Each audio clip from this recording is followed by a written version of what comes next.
Oh man, those fruits are juicy. Let's go. Oh. Well, look who it is. It's good to see you. Hey, welcome back. Hey, how about we go ahead and get that ball rolling? Let's go.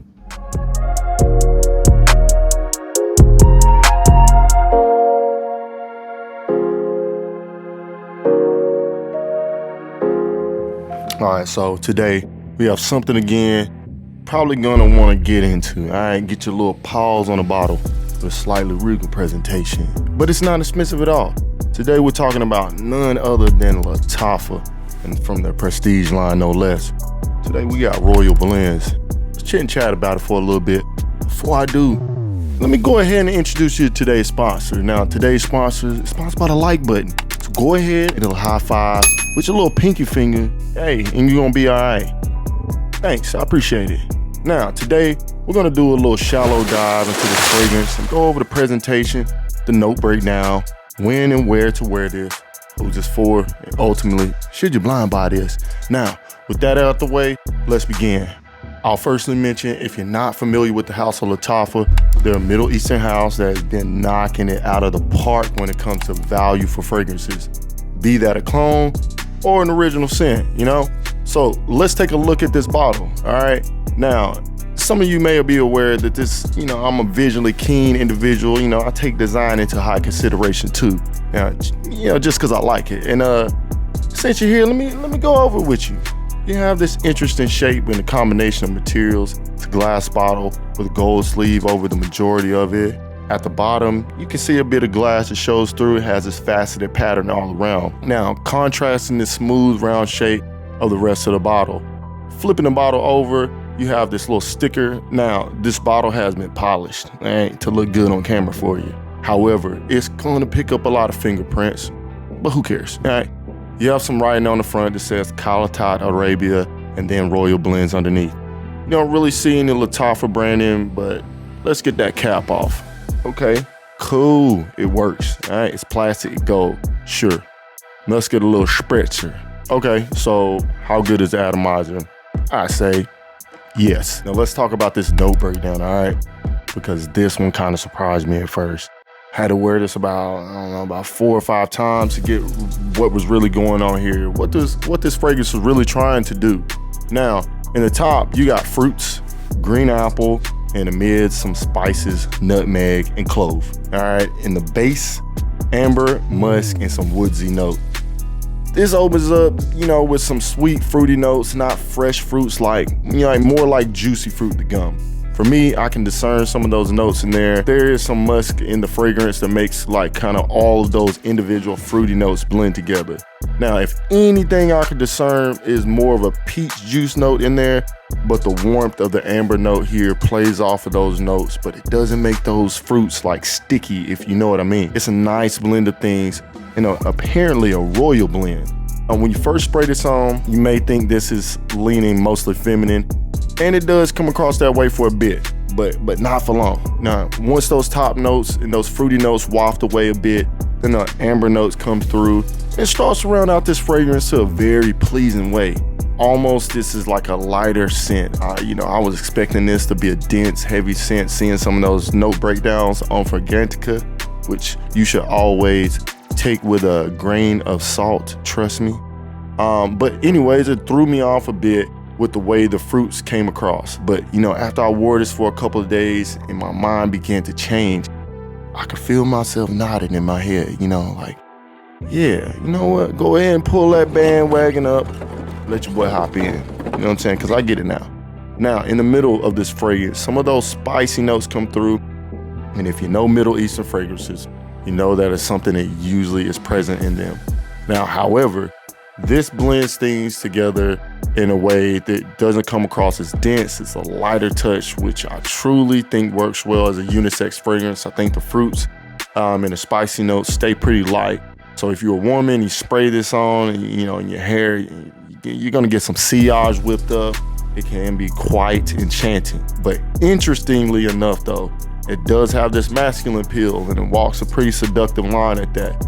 Those fruits become interesting and helps keep this fragrance lifted, and the ambery and spicy notes, gives off a nice skin chemistry. So in the dry down is where things, again, get interesting. This is a transformative fragrance. Those woody notes come out in a very nice way.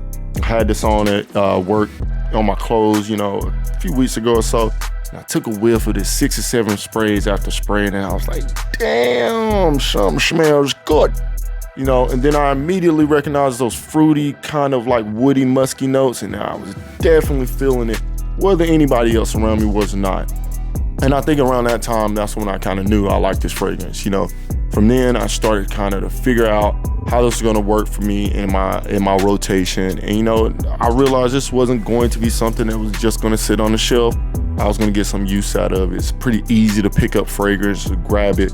It's light enough for work, and it's easy enough to work in almost any situation without becoming bored.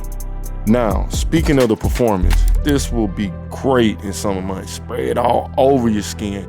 You can go kind of heavy with this one, get some amazing sillage and projection. I'm thinking about, probably 7 to 8 sprays is going to last you at least probably 8 hours, on your skin, drying down to a very woody, pleasing fragrance, maintaining some of that sweetness in the opening. All right, so as far as the longevity of clothes, now spraying this on your clothes, it's gonna make it into the next day more than likely. You'll still be able to smell this fragrance, hints of this fragrance. It's gonna be pleasant. Now, as far as it projecting, you spray it on a combination of your skin and clothes, which I will always recommend, especially if you're not wearing white. This will project out a few feet off of you, which is nice when you have something with this much appeal and it doesn't drown people out with like a little fragrance bomb. Now, the sillage is the name of the game. As I mentioned before, this is a unisex fragrance, so spraying this in your hair and letting it waft, it's gonna produce some amazing results.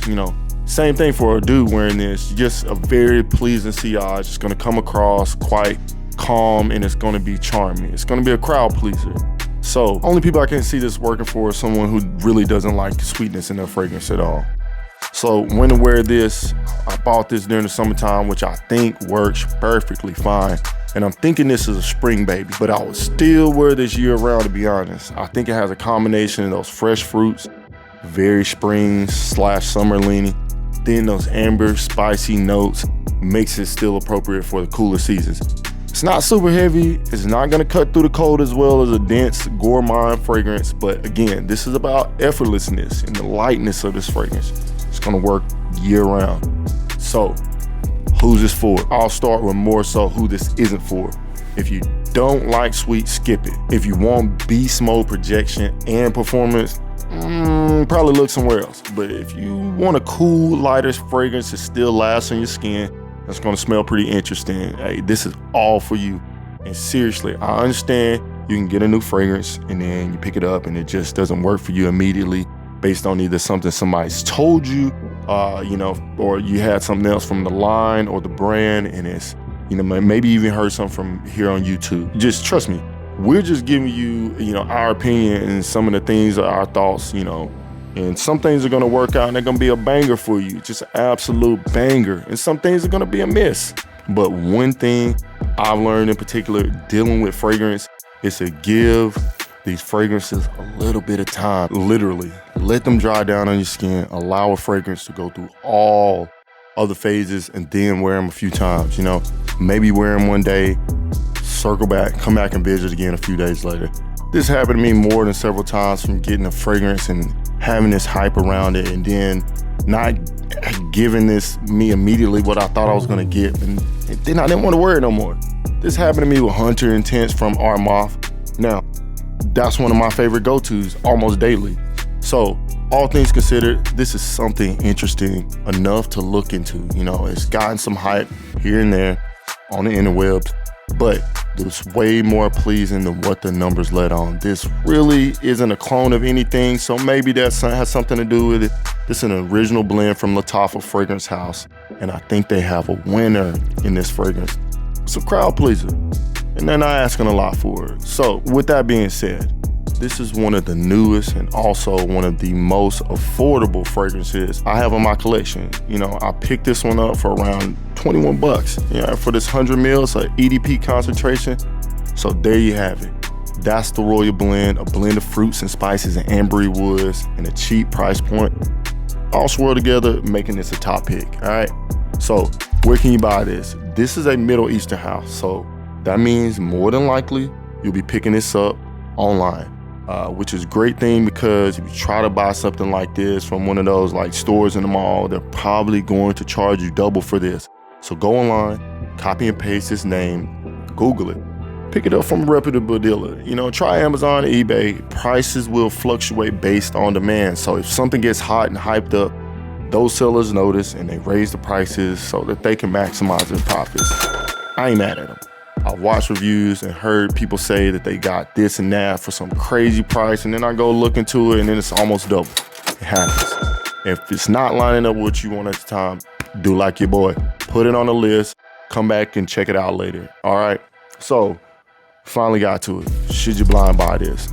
Your boy's recommending this for a blind buy. It's cheap, non-offensive, very pleasing. So yes, pick it up. If it doesn't work for you, I'm almost 100% sure that you know someone that will smell this and think it smells pretty amazing. So, you know, I know that kind of sucks, but pay it forward. Give it to somebody else as a gift. Hey, you're gonna be all right. You only out 20 bucks. So anyways, I think that's gonna pretty much do it for me today on this fragrance. I'm gonna holler at y'all in the next one. Hey, look, I just want to say you could be anywhere on the net, but you're here with me. I appreciate that. I'm gonna holler at y'all in the next one. But don't forget to check out my other videos. Definitely don't forget to like, subscribe, of course. I'll let y'all in the next one. Dooski.